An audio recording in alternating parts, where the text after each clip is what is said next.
بسم الله الرحمن الرحیم. د تیر 15 کلونو د جنگي جرمونو او جنایتونو د څېړلو لپاره یو بې مخکینۍ هڅه د جرمونو نړیواله محکمه هڅه کوي چې په افغانستان کې په تیرو څو کلونو کې د طالبانو اقلي شبکې افغان امنیتي ځواکونو او امریکایانو ان سی آی ای د کړیو جرمونو او سرغړونو څېړنه وکړي. د دوی په باور باندې دوی کافي کره مقدماتي اسناد او شواهد په دې برخه کې لري چې ثابتوي دلته دغه ټولو د جګړې ښکېلو لوغاړو یو ډول نه یو ډول جنګي جرمونه ترسره کړي دي او دا د لامل شوی دی چې واقعا خلک وځورېږي. چا په شخصي زندانونو کې خلک ساتلي، چا په زندانیانو سره ناسم چلند کړی دی، هغوی ربړولي، زبرولي او جنسي زورونې ترسره کړي، چا خلک وژلي دي او بالاخره دا ټول هغه څه دي چې په تېرو څو کلونو کې پر افغانانو باندې تحمیل شوي دي. په آی سی سی یا د جرمونو نړیواله محکمه غواړي چې دغه مسایل وڅېړي او دا ځل یې په اساسي توګه وڅېړي او رسیدګي ورته وکړي. خو په وړاندې امریکایان او افغان حکومت بل ډول دریځ لري. امریکایان چې د دغه نړیواله محکمې غړیتوب هم نه لري او دغه مسله یې نه ده لاسلیک کړې او دې سره مخالفت هم لري. هغوی باور لري چې دا به نه عدالت رامنځته کړي او نه به سولې ته لاره هواره کړي. کوم ګام چې دغه نړیواله محکمه یې ترسره کوي، د دوی باور باندې امریکایان خپله کافي قضایي ارګانونه لري او هغوی په نړیوالو سټنډردونو باندې نورمونو باندې برابر ادرسونه دي چې کولی شي د امریکایانو سرغړونې ته رسیدګي وکړي. ولې دوی حاضر نه دي چې دغه محکمې ته حاضر شي او د دوی باور باندې دا د عدالت لاره نه ده. افغان حکومت هم ویلي چې غوره به وي دغه محکمه ډېر تمرکز پر وسلوال مخالفینو وکړي، ځکه تر ټولو زیات وسلوال مخالفین دي چې بشري سرغړونې یې رامنځته کړي دي او پر خلکو باندې یې ظلمونه کړي دي. مهم مسله د امریکا او دغه محکمې تقابل دی او بل دا چې دغه محکمه په کومو شرایطو کې او آیا په دغه امکاناتو او شرایطو سره دوی کولی شي چې په افغانستان کې دغسې یو اقدام وکړي، هغه څه چې تقریبا بې مخینې بلل کېږي، هغه څه چې تقریبا له ډېرو چلنجونو او ډېرو ګواښونو او ننګونو او ستونزو سره مخ بلل کېږي. دغه محکمه به دغه توانایي ولري چې په واقعي معنا عدالت پلی کړي او دغه مسایل ته رسیدګي وکړي او آیا دغه محکمه یې صلاحیت لري او آیا امریکایان او افغان حکومت به اجازه ورکړي که احیانا دوی واقعا دغه څه ترسره کړي، نتایج به یې څه وي او که دوی یو ځل بیا پاتې راشي نو نتایج به یې څه وي. سلام وختم خیر. تودو بحثونو خپرونه زه میرویس سانکزی ته وړاندې کوم. درې محترم مېلمانه په همدې مسله را سره بحث وکړي. د بشري حقونو د سازمان مشر ښاغلی لالګل لال او سیاسي شنونکی ښاغلی ډاکټر رحیم پښتونیار، همدارنګه سیاسي شنونکی ښاغلی ډاکټر بصیر رنجبر. په خیر راغلی، ښه راغلاست. لال صاحب، دغه محکمه چې د جنګي جرمونو نړیواله محکمه آی سی سی یې بولي، لومړی پر دې که وغږېږو دوی کوم صلاحیتونه لري، په کومو شرایطو کې دوی اړ کېږي چې دغسې هیوادونو ته مراجعه وکړي او دغسې قضایي وڅېړي، څه وخت د دوی د کار وخت رسیږي او د افغانستان د قضایو په ارتباط دوی څومره معقولانه ګام پورته کړی دی؟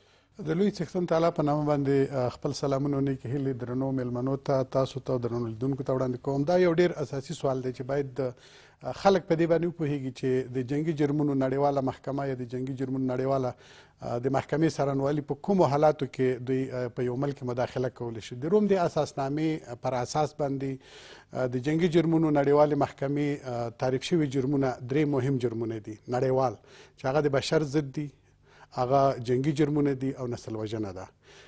دا چې کله په غړو هیوادونو کې دغه جرمونه واقع شي نو دغه محکمه کولی شي چې هلته مداخله وکړي. خو مخکې د دې نه چې دا محکمه مداخله کوي په هغه غړي هیوادونو کې هلته ګوري چې په هغه هیواد کې کوم قسم وضعیت دی او کوم قسم حالت دی. په هغه حکومت کې سیاسي اراده شتون ونه لري د جنګي جرمونو د عاملینو د محاکمې لپاره، قضایي او عدلي ارګانونه توانمندي ونه لري او د جنګي جرمونو د محاکمې لپاره ځانګړي قوانین ونه لري او یا جرمونه دونه شدید واوسیږي چې د خلکو هغه ورځنی ژوند یې مختل کړی وي، اخلال کړی وي. نو په دغه شرایطو کې محکمه پرته د کوم دغه نه کولی شي چې په دغه هیواد کې مداخله وکړي. زموږ چې ګورو زموږ په هیواد کې دغه ټول حالات سازګار دي. په تیر 2001 کال نه راونیسته تر دې اوسه پورې په یو حکومت کې سیاسي اراده شتون نه لري، عدلي قضایي ارګانونه زموږ د دې توانمندي نه لري، د دې لپاره ځانګړي قوانین نه لرو او د خلکو ژوند خو داسې دی چې سهار د کور نه وځي نو بیرته د شپې د راتګ هیلې پوره نه وي چې موږ به کور ته ژوندي راشو. نو پر دې اساس باندې د دغې محکمې څارنوالۍ غوښتنه د محکمې نه چې اجازه ورکړي تر څو پورې په افغانستان کې دغه جرمونو د څېړنې دپاره دوی عملي کار شروع کړي. مخکې د دې نه چې په افغانستان په 2003 کال د می په میاشت کې د دغې محکمې غړیتوب ترلاسه کړ. د هغې نه وروسته دغې څارنوالۍ د جنګي جرمونو نړیوالې محکمې په 2006 کال کې ابتدایي څېړنې شروع کړلې، بلکې دغه څېړنې د تر 2014 کال اکتوبره پورې 3 ځل یا 4 ځل دغه څېړنې ابتدایي څېړنې کړي دي. خو اوس د 2014 کال په نومبر کې په اکتوبر کې دوی یو اعلامیه خپره کړله او په هغې کې راپور خپور کړه او د دغه راپور په طرز کې دوی په افغانستان کې واضحه کړله چې په افغانستان کې جنګي جرمونه واقع شوي دي، د بشر ضد جرمونه واقع شوي دي، پخوا نسل وژنې شوي دي. نو د دغه د جرمونو هغه عاملین یې هم په ګوته کړل چې هغه د دولت په مجموع کې د دولت ټول مخالفین وو او د دولت ټول امنیتي ارګانونه ښودلي دي او د بهرنیو قواو کې د امریکا د متحده ایالاتو قواوې ښودلي چې دوی په افغانستان کې د جنګي جرمونو مرتکب شوي دي.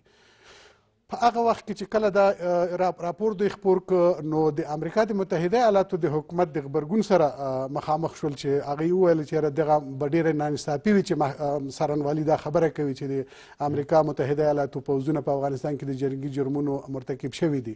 دا خو به وروسته معلومات کیږي چې څېړنې ترسره شي او اسنادونه په لاس راشي چې آیا دا شوي دي که نه دي شوي. خو زموږ د قرار نه او زموږ د راپورونو زموږ د چشمدید او د نورو ټولو خواو د راپورونو د په اساس باندې بهرنۍ قواوې په افغانستان کې د جنګي جرمونو مرتکب شوي دي. افغانستان امنیتي ارګانونه شوي دي او همچنان مخالفین په مجموع کې د جنګي جرمونو. فقط یو مسله چې هغه د همدغه مسئلې هغه اساسي اړخ بلل کېږي هغه د امریکایانو دریځنیونه دی یا تقابل دی دغه محکمې سره چې ویلي دي دا ناعدالت دی او نه د سولې لپاره د لار هواری دی او دوی نه غواړي چې دغسې یو څه کې همکاري وکړي. د دغه تقابل نتیجه به څه وي؟ امریکایانو د روم هغه اساسنامه نه ده لاسلیک کړې او د بوش په وخت کې بیرته لغوه کړې ده هغه.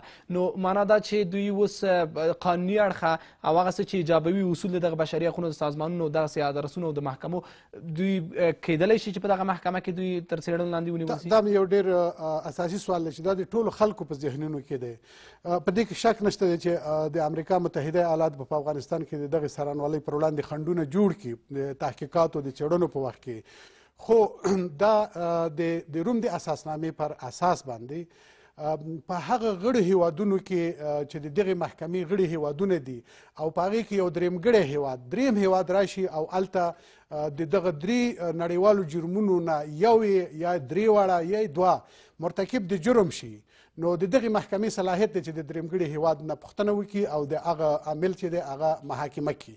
دا که د روم اساسنامه امضا کړې وي او که نه وي، د دې محکمې غړی وي او که نه وي، نو دغه محکمه کولی شي قانونا دا صلاحیت لري ځکه چې په افغانستان کې دي. قانونا دا صلاحیت لري او د دې په څنګ کې که امریکایان دا عذر نیسي چې موږ د دې محکمې غړي نه یو یا زموږ قوانین په داسې سټنډرډونو باندې برابر دي، دوی امریکایانو نه یوازې دغه محکمې غړیتوب نه لري بلکې د بشر د حقونو ډیری کنونسیونونه دوی نه دي امضا کړي او دلیل هم دوی دا وایي چې د دې کنونسیونونو نه زموږ قوانین چې دي ډېر ښه دي، خو زموږ په ان باندې د دوی قوانین که ښه دي خو په امریکا کې چې موږ د بشري حقونو سرغړونې ګورو، هلته د زندانیانو سره کوم سلوک ګورو، هلته د ښځو سره کوم سلوک ګورو، باور وکوئ چې د نور نړۍ په پرتله باندې په امریکا کې د بشري حقونو سرغړونې تر ټولو ډېرې دي. نو که چېرته قوانین ښه وي او قوانین ښه پلي کېدل نو دغه سرغړونې به هم نه وي. خو یو د هیواد د ریاست خپل قوانین دي او یو نړیوال قوانین دي. نړیوال قوانینو کې بیا ځینې قوانین داسې دي چې هغه الزامي دي، لکه مثلا د استانبول پروتوکول د سکنجې په اړوند باندې چې هغه که چا امضا کړی که نه امضا کړی هغه په ټولو ملکونو باندې الزامیت لري. که څوک هم په کوم هیواد کې سکنجه کیږي نو د سکنجې د کنونسیون غړي بالاخره قانونا دوی دا حق لري په افغانستان کې او امریکایان په دې مسله کې حق نه لري چې تقابل وکړي. قانونا دوی حق لري. که تاسو یو بل مثال زه ته راوړم چې د دې محکمې ډېری مثالونه دي په د تاریخ په اوږدو کې چې کله دا محکمه تاسیس شوې ده د هغې نه راوروسته چې دوی کومې قضایاوې څېړلي دي. د بنګلادیش یو مثال کله چې په 1901 کال کې په بنګلادیش کې جنګي جرمونه واقع شول بلکې هغې تر اوسه پورې دې محکمې ته نه پوهېږم چې غړیتوب یې لري یا نه لري، خو دې ته اجازه نه ده ورکړې. هغې خپل قوانین دې لپاره جوړ کړو. هغې خپل حکومت کې دا سیاسي اراده پیدا شوله چې پس له تقریبا 50 کلونو نه هغه جنګي مجرمان ونیول او د 2 کلو 3 کلونه را په دې خوا لګیا دي، هغې د جنګي مجرمان محاکمه کوي او لګیا د دغه کار ادامه لري. سلامت اوسئ. پښتونیار صاحب، متاسفانه په افغانستان کې یو انځور دا دی چې پخوا د جنګ کورنۍ جګړې وخت کې د روسانو د حضور وخت کې دې وختونو کې کافي ډېر جرمونه شوي، جنګي جنایتونه شوي دي. هغه انځورونه د خلکو مخکې لا هم ښکته پورته کېږي. ولې که بیا یو څه راګرځو دغه 15 کلونو ته، شاید په دې 15 کلونو کې هم که آمار وګورو تر هغه وخته کم نه دي سوي، موږ کمه قرباني نه ده ورکړې، بلکې د اړخونو څخه موږ ډېر زیات آسیب لیدلی دی. ولې په دې برخه کې کوم اقدام هم نه دی شوی؟ غږونه هم ډېر کم پورته شي، محدود پورته شي، اقدامات هم ډېر کم شوي دي. یو بده خاطره چې موږ لرو، کله چې موږ انتقالي عدالت سم پلي نه کړ، موږ یوه سیاسي مافیا دلته په نظام کې رامنځته کړله. اوس یو ځل بیا که موږ دغلته هم د نړیوالې محکمې دغه اقدامات نه ستایو، هرکلی نه کوو، حکومت ورسره همکاري نه کوي، امریکایان ورسره همکاري نه کوي، فکر نه کوي چې موږ عملا قصدا یو بل بحران ته ځو، یو بل سیاسي بحران ته ځو چې بیا به افغانان په هیڅ هم باور ونه لري؟ ډېر مننه د عزیزان چې دلته تشریف لري، رنجبر صاحب او زما ورور. زه فکر کوم چې دغه جنګ چې په افغانستان کې واقعا د ډېرې اوږدې زمانې نه زمونږ د هېواد میشت خلک او ولسونه د ډېرو سختو ناورینونو سره مخامخ کړل. موږ نه تنها چې د قتلوي وژنو سره مخامخ شوي، موږ د بشري حقونو د ابتدایي او اساسي برخو نه په قتلوي ډول هم محروم شوي یاستو. زه فکر کوم په هغه وخت کې چې افغانستان د لښکري تجاوز سره مخامخ شوی دی، نو د نظامی پلوه دا د جنگ محیط دا ډیر زیات پراخ او زیات قتلوي وژنو سره افغانان مخامخ شو. د دې ترخوا د بشري حقونو د پلوه افغانستان د داسې سختیو او د داسې زورونو سره افغانان مخامخ شو چې موږ نه تنها چې په قتلوي وژنو اخته و، دا خلک مستقیما د بشري حقونو د ناورین په خوا کې ډیر سخت انسانان زموږ چې دي سکنجه شو او په ډیر دردناکه شکل باندې ووژل شو. زمونږ شخصیتونه سکنجه شو، ووژل شو، بدون د محکمې ووژل شو، او د دې دپاره چې کوم فعالیتونه په خپله د افغاني ټولنې په منځ کې هغې ادامه درلوده. زه فکر کوم لال صاحب زما څنګ کې دی، دا ډېر زلمی و چې په دې فعالیتونو کې مونږ اخته وو، او زه ډېر زیات نږدې ملګري تاسو ته وایم چې هغوی چې په دې باندې متهم وو چې دوی د بشري حقونو په دفاع کې په افغانستان کې فعالیت کوي، دوی ترور شو، حتی ووژل شو. زه فکر کوم په نړیواله سطحه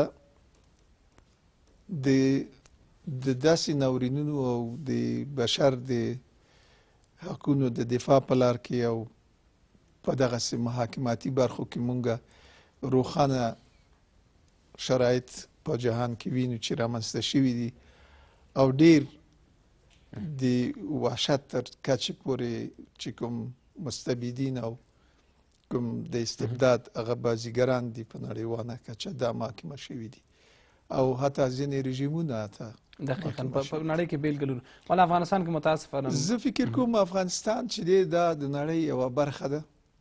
زه په دې ډیر خوشحاله یم چې نړیوال اوس هم د افغانانو په هکله باندې یوه مثبته توجه چې لري، هغه د دغه حرکت د ښکارندویي ده چې دغه خلک چې په استبدادي ماشین د افغانستان خلک وژني، په قتلوي شکل یې وژني، یا په محاکمو نه په غیر وژني، یا په خپلو زندانونو کې وژني، یا خپله دا وطن د واورې او د اور په منځ کې راګیر وطن باندې بدل شوی په دې جنګ کې. دا نوع نړیوال سازمانونه چې دي دا ډیر زیات ځکه موږ دپاره ګټور دي چې افغانستان په نړیواله سطح مطرح کوي. تاسو اوس نه د متاسفانه په استثنا کې چې ځینې سازمانونه او ځینې مدني ټولنې او ځینې ولسي ادرسونه د همکارۍ غږ اوچتوي او د همکارۍ روحیه په رسمي ادرسونو کې ډېره کمه ګورئ. برعکس تاسو د خنډونو د جوړولو روحیه ګورئ. افغان حکومت وایي چې موږ خپل قضایي ارګانونه کافي دي، دوی د پر وسله وال مخالفینو تمرکز وکړي. امریکایان وایي چې دا عدالت نه دی چې موږ د داسې ځای ته همکاري وکړو او مراجعه دې وکړو. نو سر له اوسه چې هغه ادرسونه چې ښکیل هم دي، هغه ادرسونه چې صلاحیت هم لري، دومره د نه همکارۍ روحیه ولري، فکر نه کوئ چې موږ کوم انجام ته نشو رسېدی؟ د هغوی نه د همکارۍ توقع موږ نه لرو. هغه بازیګران چې د استبداد او د بشري حقونو پر ضد په ملي کچه یا په سیمه ییزه یا په نړیواله کچه کې فعال دي، دغه نوع اصلا د انساني مدافعینو چې کوم ارتباطات دي، کوم محیطونه دي چې هغوی په جهاني سطح باندې تقریبا د کنټرول او د نظارت هغه یو لیکه کې دوی واقع شوي دي.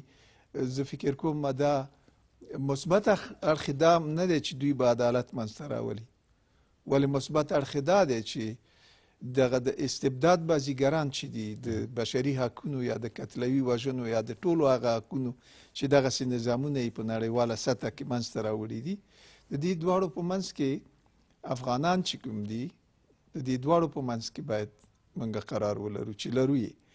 نو په ملي کچه هغه خلک چې هغوی د دې استبداد د ممثلینو په شکل کې یا د دې استبداد د هغه مرسینریز چې کوم دي، هغه پوځیانې چې دي، هغه لښکریانې چې دي، دا طبیعي خبره ده چې که په دولت کې وي که د دولت نه بیرون وي.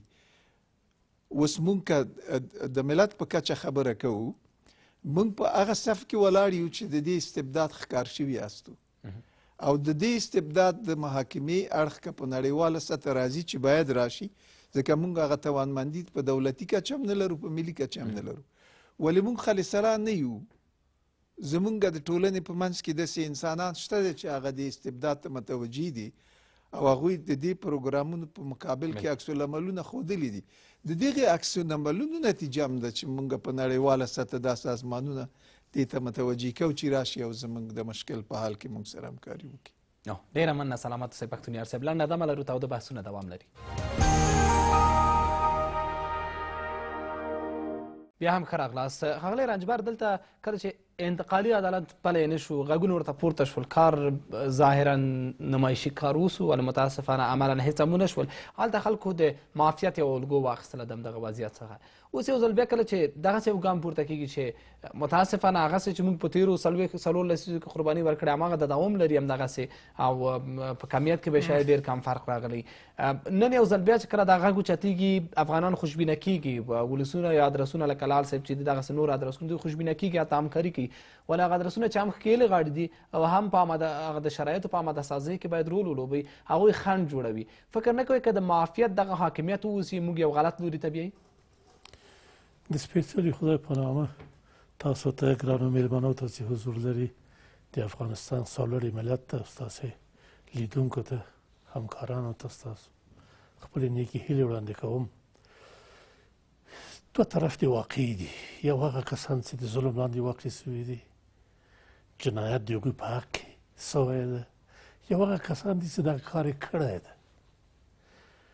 مګر یقینا هغه څوک چې د هغوی حقونه تباه شوي دي، د هغوی په حق کې مختلف جنایت شوي دي، جنګي جنایت بیل، د بشري حقوقو جنایت بیل، یا د عامې وژنې یا قتلوي وژنې بیل شوي دي، دوی همیشه د دغه په امید وڅي او شرایط راسي او سم حکومت راسي، سم خلک په قدرت راسي چې دوی هغه انتقام واخیستل سي له هغه کسانو نه چې دغه ناروایي په دوی باندې انجام کړي دي. او یو هغه کسان دي چې دوی خپله په دغو کې لاس درلود. موږ دغه کسانو نه چې په دغه جنایاتو کې لاس درلوده باید دا توقع ونه لرو چې دوی دغه انتقالي عدالت انجاموي یا دغه محاکمې چې انجامیږي په د جنایي جنګونو په مورد کې یا د بشري حقوقو د نقص په مورد کې له هغه سره همکاري وکړو. دا د تعجب ځای نه ده. د موږ خلک یقینا ډېر رابطې دي. که ډېر پخوا لاړ نه سو د داود خان له وخته بیا پس حکومت دیموکراتیک خلق حکومت و مجاهدینو حکومت و طالبانو حکومت و دغه اوسنی حکومت له 2001 کال نه چې راغلی ده په مختلفو نومونو په مختلفو وسایلو باندې دوی مورد د جنایت واقع شوي دي او دوی په دې امید و چې ورځ راسي چې دوی انتقام له جانیانو واخیستل شي. مګر متاسفانه تر اوسه پورې دغسې حکومت دغسې قدرت دغسې واک په افغانستان کې نه دی مسلط شوی چې دغه آرزو د خلکو ته جامه د عمل وګوري. اوس موږ حکومت لرو په دې کې به ډېر ښه خلک دي ډېر شریف خلک دي مګر زه په دې عقیدې یم چې قدرت د هغه کسانو په لاس کې ده څه مستقیم په حکومت کې څه هم لري څه نه لري غیر مستقیم چې دوی خپله په دغسې جنایاتو کې سهیم وو. که موږ کله کله د یو معافیت هغه اعلانوو چې هر چا هر ګناه کړی هر جنایت یې کړی د معاف دا موږ هغه جانیان یو چې خپل ځان معافوو. ملت موږ نه یو څه معاف کړي خلکو چې په یوه اندازه ظلم شوی دا کار نه کړی. متاسفانه موږ دا خلک بیا هم خپل هدف ته هېڅکله ونه رسېدل. خلک یوازې په ارمان کې پاتې شول ارماني بحثونه یې وکړه چې موږ بیا ورځ عدالت ته رسېږو. تاسو ګورئ انتقالي عدالت پلی نه شو هغه کسان برعکس لا ډېر زیات قوي مافیا شول لا ډېر زیات پیسه داره شول لا ډېر زیات واکمن شول. نن یو ځل بیا د 15 کلونو جنایتکاران نه څېړل کېږي سبا به دوی هم براعت لري. خلک دغسې ناامیده سوي دي. هماغسې ده زه همدا اوس چې مثلا دغه بینالمللي د جرایمو محاکمه د آی سی سی چې د هغه سپورته کوي چې زه دې اسناد لرم او دا غواړم چې مطالعه کړم چا مخالفت کړی دی سره هغه کسانو چې هغوی په دغه جنایاتو متهم دي. امریکایان سره مخالفت کوي وایي چې زه خپله قوانین لرم یا دا لرم یا هغه لرم یا د موږ عدالت لخوا دغه عکس العمل ښودل کېږي چې موږ په دولت کې هم ډېر هغه کسان شامل دي مستقیم یا غیر مستقیم بیا وایي چې خپله په دغه محاکمو کې باید محاکمه شي او د امریکایانو هم هغسې ده. چې موږ په دغه تاریخ دونه وخت کې یو وارې دا کار وشو چې ډېر کم یادېږي په مطبوعاتو کې په رسانو کې نه پوهېږم ولې پس د دې چې حفیظ الله امین سقوط وکړه په دولت کې او بابړه کارمل په قدرت راغی. مرحوم بابړه کارمل په وخت کې یو عدالت انتقالي تطبیق شو په لسهاوو کسه د امین د ډلې چې ظلم یې کړی په خلک قتلونه یې کړی هغه یو سیاسي برخورد و که نه عکس العمل هر نامه یې چې تاسو یادوئ ته دا انعکاس یې کوي سیاسي برخورد هر انتقام اخیستل هر عدالت تطبیقول سیاسي برخورد ده.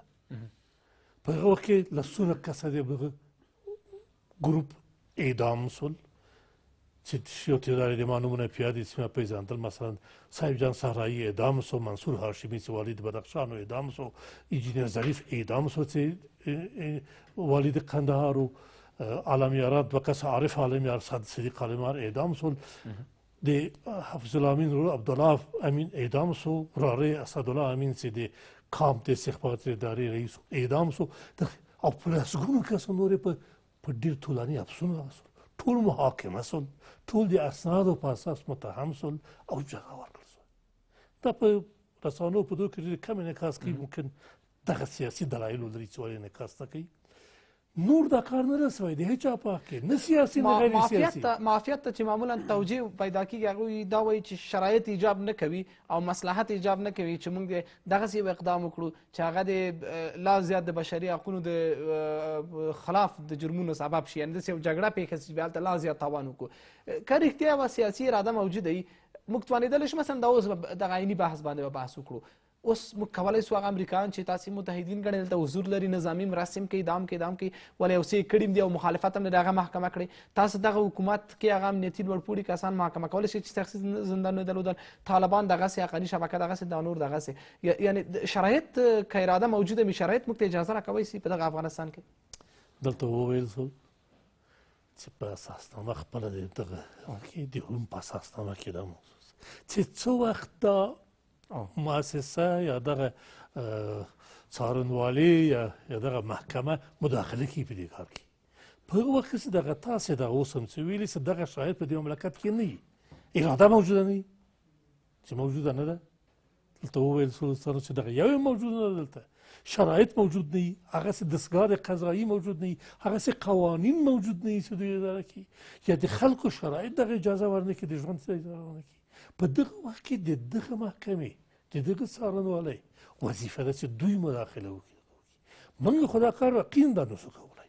همدغسې تاسو وویلې یا نور دوستانو ویلې نه قوانین لرو چې دغه جنګي جانیان څه رقم محاکمه سي، څه رقم مجازات سي، نه هغه دستګاه قضایي لرو چې دا اوس کوي دوست انجام کړي. برعکس به افغان حکومت وایي چې نه موږ لرو کافي دی همدغه نه اراده لرو. مطلب چې نه لرو مطلب د خلکو د ملت نه ده، مطلب د هغو کسانو ده چې تصمیم گیرنده دي په دې مورد کې. هغه بهترین شرایط یا وبخښئ مساعدترین هغه دې ته دي چې دغه محکمه باید مداخله وکړي چې دغه ارمان پوره کړي. د دې په مقابل کې موږ باید هر څوک چې دې مقابل کې خنډونه ایجادوي معنا یې دا ده چې هغه د دې محکمې نه ویریږي، چې هغه د دې محکمې نه خپل هغه په خطر کې وي، منافع په خطر کې ویني. که امریکا دا کار کوي له دې نه ویریږي، ولی هغه صحیح ده چې د جنګ هغه جنایتکاریان یا ناقضین د حقوق بشر دا ممکن په خپل قوانینو محاکمه کړي، مګر هغسې نه محاکمه کوي چې زموږ خلک یې غواړي، هغسې نه محاکمه کوي چې لازم دي. موږ دا بعضې محاکمې لیدلي چې جنایتونه چې په افغانستان کې انجام شوي دي او په امریکا کې محاکمه کېږي. تاسې وګورئ چې د اتهامنامه چې ده او جزا چې ورکول کېږي په هېڅ صورت تناسب نه لري یو بل سره، ډېر لري یو بل نه. په دغسې مملکتو کې لکه افغانستان، لکه عراق، لکه لیبیا، لکه نورو ځایونو نه نورو ځایو کې یقینا شرایط دې ته مساعد نه دي چې خپله خلک دا کار وکړي. دغه شرایط نه دي راغلي. موږ به دغه شی استقبال کړو، هر څوک چې نه استقبالوي هغه یقین داره چې په دې جرمه کې باید شریک یعنې ولس لږ مسؤلیت لري چې دغسې مسایلو استقبال او ملاتړ وکړي تر څو اړ شي خلک چې همکاري ولس یې باید وکړي. ولس یې کوي، منتها ولس بېچاره دغه وخت نه لري چې دغه امکانات په سایډ کې دي. ډېره مننه، سلامت اوسئ. لال صاحب پر دوو مسایلو که وغږېږو او هغې که مثال موږ ولرو نو شاید موږ زیات خوشبینه کړي. یو دا چې په افغانستان کې سربیره پر دې چې رنجبر صاحب یو مرحلې ته اشاره وکړه چې هلته انتقالي عدالت د تطبیق لپاره یو هڅه شوې وای، نسبتا کامیابه هڅه. ولې آیا واقعا په افغانستان کې دغومره وخت کې دا 4-15 لسیزې دغه جنګونه او جنایتونه دا هر څه شوي دي، په دې کې د نن په ګډون باندې موږ داسې فرصت درلوده چې موږ دې وتوانېږو چې د هر ادرس څخه ووسي ولې عدالت تطبیق کړو؟ دویم مسله دې محکمې ده. دا محکمه په بل هیواد کې داسې بریالۍ شوې ده چې بیا د په افغانستان کې هم داسې بریالۍ شي؟ زه خو اول رنجبر صاحب سوال ته ځواب ووایم. په هغه وخت کې هغې ته موږ انتقالي عدالت نشو ویلی چې پلی شوی دی. هغه خو چون د یوې خوا نه لکه تاسو چې په سوال کې اشاره وکړله سیاسي غچ به ورته وي، او د بلې خوا نه هغې د انقلابي محکمې د خوا نه په اعدامونو باندې محکوم شوي دي. او انقلابي محکمې چې کومې فیصلې کړي دي هغه د بهرنیو کورنیو جرمونو پر ضد چې کوم قانون دی د هغې لاندې کړي دي. یعنې هغه په دغه حقوقي او د حقوق بشري اړخونو کې نه راځي. البته که د هغې وخت د خلکیانو امین د پرچمیانو سره ظلمونه وکړل، اعدام یې کړل، بې دریغه یې ووژل، هغه کله چې پرچمیان قدرت ته ورسېدل هغه یې ایثار کړ، هغه یې ووژل. دا یو غچ اخیستنه تقریبا یو دغسې مثال لري. خو په هر حال زه د هغه نظر نه رد کوم، د هغه نظر په خپل ځای دی، زما نظر په خپل ځای دی. د افغانستان د حکومت دریځ تاسو پوښتنه وکړه رنجبر صاحب نه.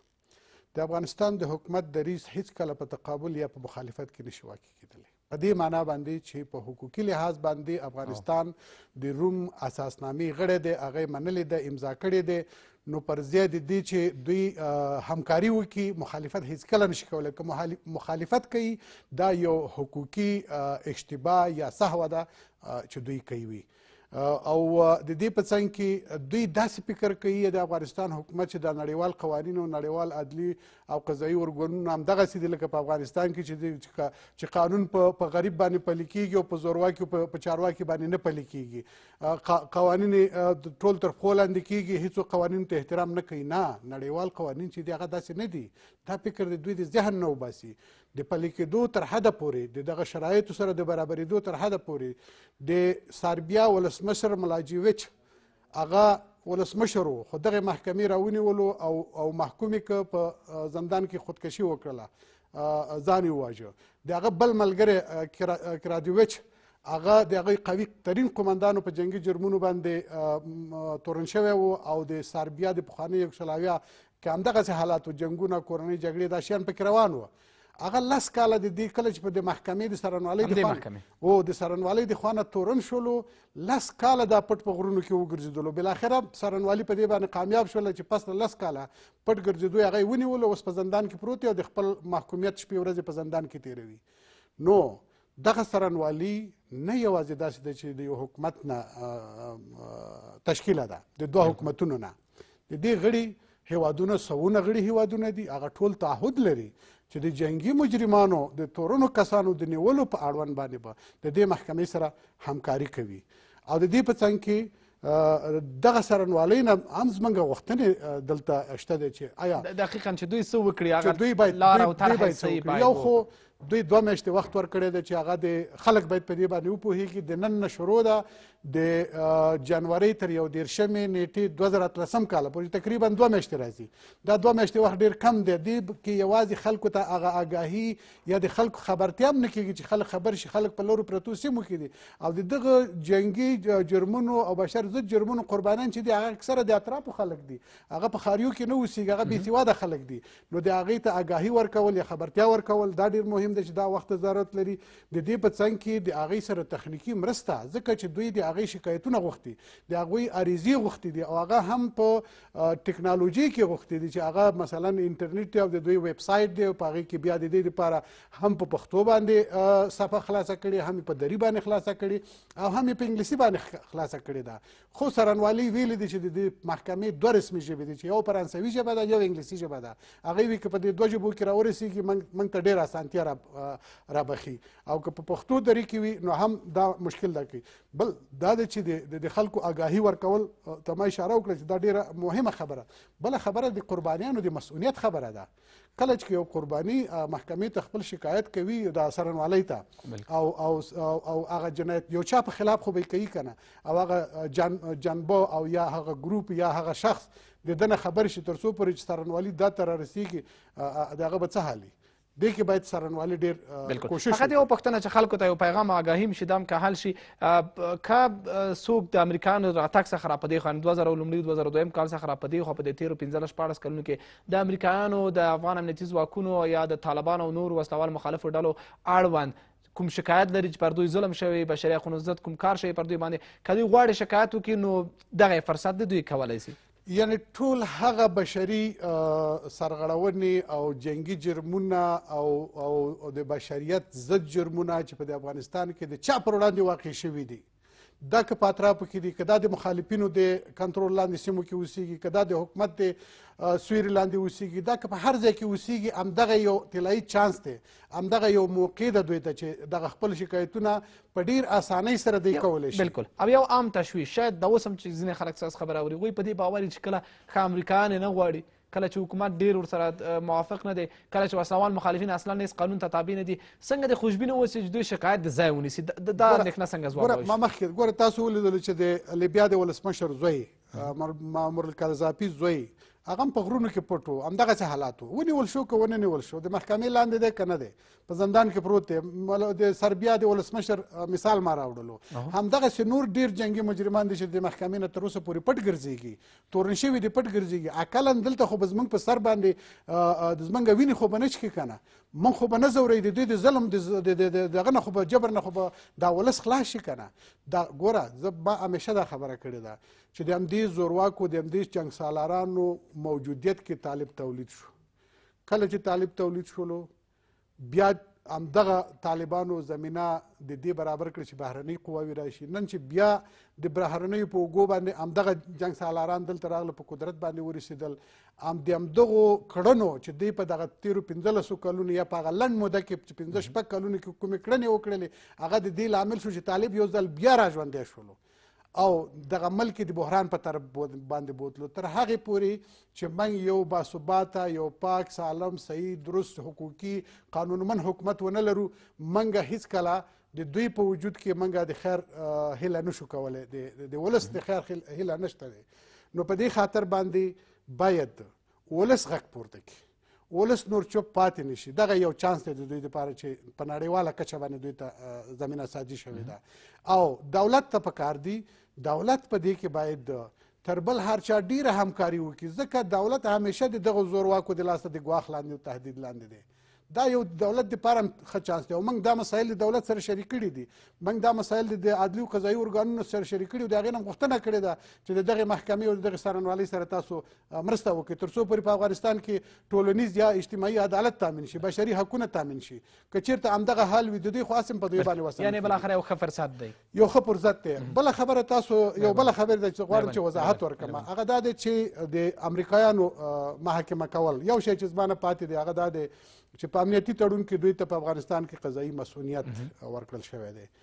په هغه وخت کې موږ د دې مسلې مخالفت کړی و چې باید قضایي مسؤلیت تفسیر شي، تشریح شي، په کومو شرایطو کې دوی د قضایي مسؤلیت حق لري او کنه په ما باندې په ښاریانو باندې ټانګونه خیجوي، وژني او په کلو بمباردونه کوي په جوماتونو، په دې وخت کې هم دوی قضایي مسؤلیت لري. په ډېر تعصب سره چې دې حکومت دا کار ونه کړ، په هغه مشورتي جرګه کې هم دا کار ونه شو. دوی بیا بل نوم ورکړ چې دا د قضایي صلاحیت بحث دی، مسؤلیت نشته ولا صلاحیت فرق دلته نه امریکا کې. نه ګوره بیا دلته خو د نړیوال قوانینو په دغه کې دا نه راځي، نړیوال دغه ته دا نه راځي، دا د دولت مسله ده. که چېرته په افغانستان کې د جنګي مجرمانو یا د بشر ضد جرمونو مجرمانو ته محاکمه کېدلې نو بیا افغانستان نشي کولی چې دغه خلک محاکمه کړي، ځکه چې هغې ته مسؤلیت ورکړی دی.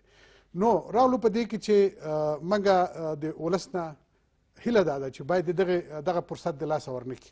زموږ د ټول سیاسي خلکو سیاسي ګوندونو نه هم دا غوښتنه ده چې د دغې پروسې ملاتړ وکړي، د مدني ټولنو نه او د بشر د حقونو نهادونو نه هم غوښتنه دا ده چې د دې پروسې ملاتړ وکړي تر هغه پورې چې موږ د دغې پروسې د انتقالي عدالت مسله ډېره مهمه وه. متاسفانه چې انتقالي عدالت هم د نړیوالو هم د کورنۍ مصلحتونو ښکار شو. په بار ما ویلي دي تیر ولسمشر چې یو د ټولو نه ضعیف کار کړی دی چې هغه د انتقالي عدالت د پروسې سره مرسته نه ده کړې او ملګرو ملتونو په دې کې غفلت کړی، تنبلي کړې ده، هغې هم په دې اړوند باندې مسؤلیت درلود چې دا کار هغې نه دی کړی. که د انتقالي عدالت پروسه پلې شوې وی ننني د 15 کلونو یا 14 کلونو جنګي جنایاتو به موږ شاهدان نه وو.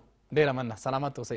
پښتونیار صاحب تاسو د بالفعل یا بالقوه کتلو بحث وکړ چې شاید د عدالت دپاره په دغه ټولنه کې په دغه ولس کې فعاله دي یا هڅه کوي حداقل چې فعاله پاتې شي، ولې متاسفانه دا کتلې یا دا ادرسونه یا دا قوتونه هغومره یو څه نشي کولی هغومره چې غواړي، یعنې په هغومره صلاحیتونو کې نه دي، هغومره محدودې شوي دي، هغومره ځپل شوي دي.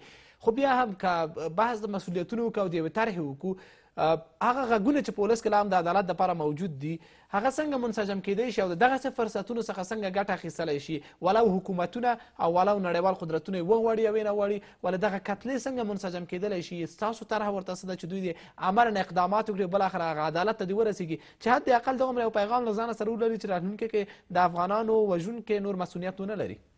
د ښه مرغه دا پروسه ګرچې مونږ استبداد څه فردي څه دولتي شکل کې وي افغانستان تجربه کړل.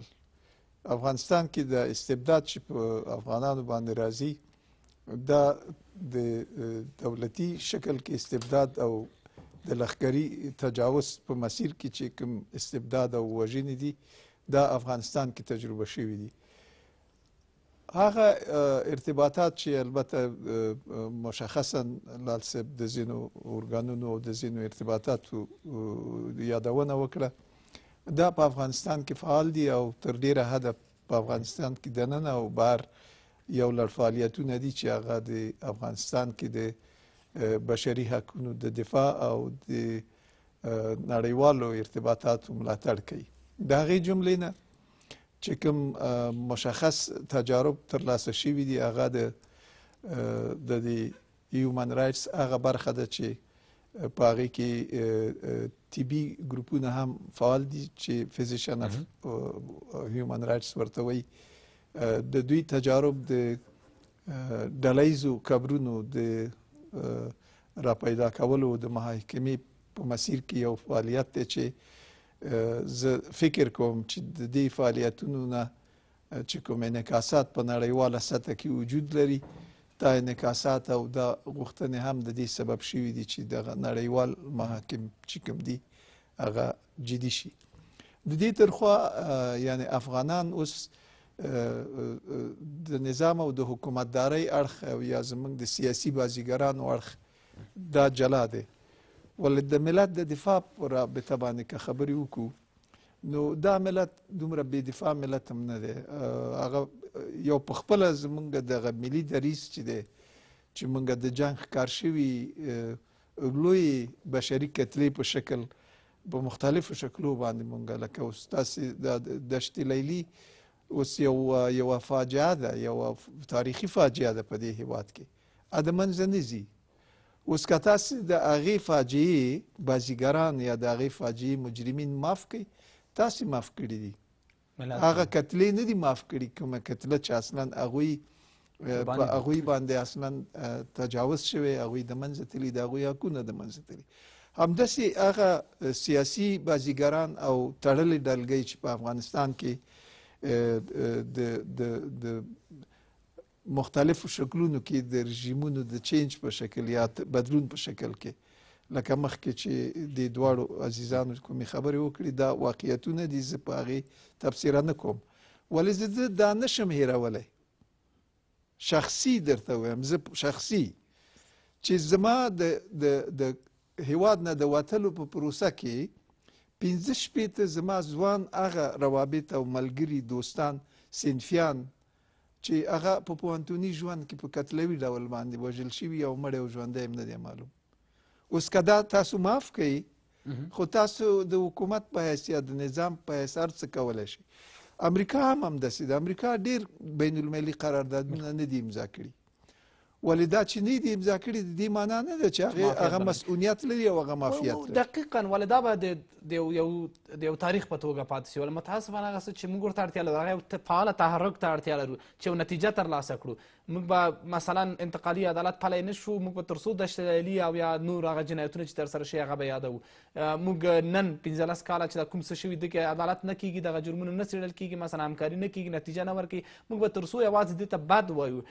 فکر نه کوئ چې یو فعاله تحرک ته اړتیا ده چې موږ یو څه ترلاسه کړو او نور یو څه عبرت ترلاسه کړي؟ ولې نه؟ که تاسو د تاریخي تسلسل په اساس د مثبت او منفي اړخونو په منځ کې واقع کیږئ، دا د دې معنا نه ده چې ستاسې چغې او ستاسې بغارې او ستاسې کوکې خلک نه اوري. نه دي اوري. تاریخ د همدغه محیطونو نه جوړیږي او بیا تاریخ کې دا د نورو خلکو دپاره عبرتونه دي. که فرض کوم زما د حقوقي پلوه چې په ما کوم تجاوز شوی، په ما مثلا استبداد ښکار شوی یمه، مونږ رښتیا هم چې د افغانستان په دننه کې که خپل محیطونه مطالعه کوو، دلته ډیر زیات د استبداد هغه څرخونه چې کوم دي دا د دې انسانانو په غوښو او په وینو باندې څرخېدلي دي. ولې یو شی چې دلته تاسو لپاره درکړی دی هغه دا دی چې که تاسو ترېنه ګټه نه ده اخیستې، د یوې ډېرې لویې انساني تجربې په حیث د فاجعې په اړخ کې یا د فاجعې نه بیرون، نو زه داسې تاسو ته وایم چې صحیح ده چې موږ د دې استبدادونو ښکار شوي یو.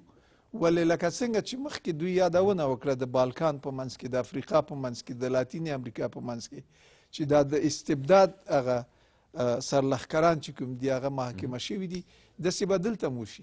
دا کار به تاسې وکړئ، دا کار به آینده کې وشي. سلامت اوسئ. رنجبر صاحب، د بحث جمعبندي څومره توقع کولی شئ چې دا ځل د موږ نتیجې ته ورسېږو؟ شرایط ته په کتو سره او حد اقل که موږ یوازې یوه نتیجه هم په لاس کې ولرو، یا د دغه 15 کلونو جنګي جنایتونو او یا دغه تېرو 2-3 لسیزو یا 4 لسیزو، نو موږ به ډېر ښه وکولی شو راتلونکي دپاره موږ الګوګانې پرېږدو او د راتلونکي دپاره یوه لاره او مسیر پرانیزو. خوشبینه یاستئ د عملي نتایجو ترلاسه کولو دپاره د جنګي جرمونو څېړلو برخه کې؟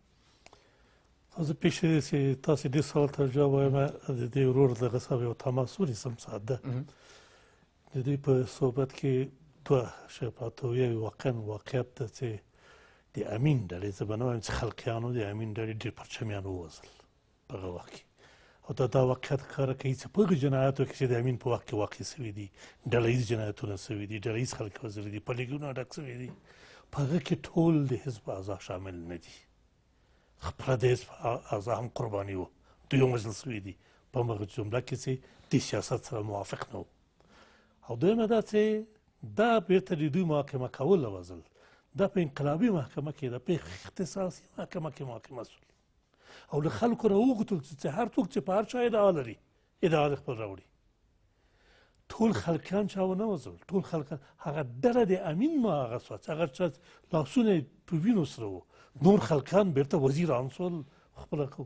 په همغه وخت کې قماندان د په وخت کې رئیس څارنوالۍ د نظامي جنرال هاشم رسول غټ خلقه وو.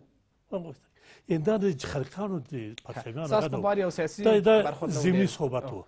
داسې تاسې ویل موږ ارزو به راوردسي که نه، زه په دغه کې د خپل د ملت د ارمانونو هغه نه وینم چې په دې کې به راوردسي. مګر زه د پښتونیانو صاحب هغه تاییدومه چې حتما یو ورځ دا کار کېږي، که دې محاکمې وسوکالی یو ورځ به دغه ټول حسابونه هغه سي. موږ همیشه دې دفاع کړې ده چې ټول باید محاکمه سي، نه د خپل وخت خلک تېباسو نه د بل خلک تېباسو، هر څوک همدغه نه خلک اندېښنه لري. او دا به یو وخت وسي حتما. هغه څوک چې راغله توقع وله چې تېر جنایتونه وڅېړي هغوی خپله جنایت وکړ، بل چې راغی لکه امریکایان اوس راغله تمه دا وه چې انتقالي عدالت پلی شي، برعکس دوی خپله داسې څه وکړه چې اړتیا لري یو عدالت ته. موږ دې ته امیدواره یاستو چې اوس خو دین استقبال کوو، دا تاییدوو چې دا کار باید وسي دغسې، مګر نتیجې ته ډېر امیدوار نه یاستو.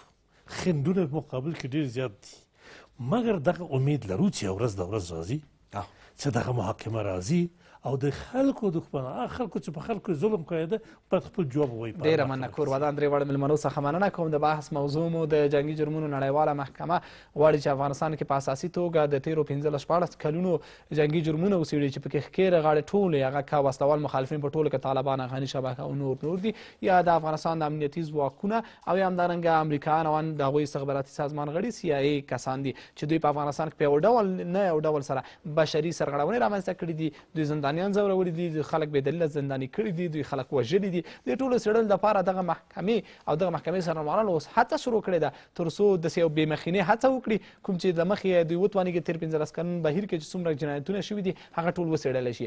افغان حکومت ویلي چې دوی خپل قضایي ارګانونه دې لپاره کافي دي، دوی د یوازې پر دغه محکمه د یوازې پر وسلوال مخالفینو تمرکز وکړي. امریکایانو ویلي چې دا عدالت او سوله نه ده چې دغه محکمه دې راشي دا دې وڅېړي، ځکه دوی باور د دوی قوانین تر دې ډېر معتبر دي او د دوی په باور باندې ځکه چې دوی دغه د دوی اساسنامه هم نه ده لاسلیک کړې، نو ځکه ځان متحد نه بولي. کله چې دغه دوه ادرسونه پوره همکاري نه کوي او یا خنډ جوړوي، څومره به دا نتایج ولري چې دوی وتوانېږي خپل کار عمل وکړي. مېلمنو بحث وکړ او بالاخره نتیجه دا ده چې خلک یو ښه فرصت لري تر څو په دغه وخت کې د ICC یا جنګي جرمونو نړیواله محکمې ته په دغه فرصت کې خپل هغه شکایتونه چې په دې تېرو 15-14 کلونو کې خصوصا پېښ شوي دي د هر ادرس څخه که امریکایان که هغه حکومت او که هغه وسلوال مخالفین وله کولی شي خپل عریضې خپل شکایتونه دغه ادرس ته وسپاري. تر بیا مو پاک الله مل.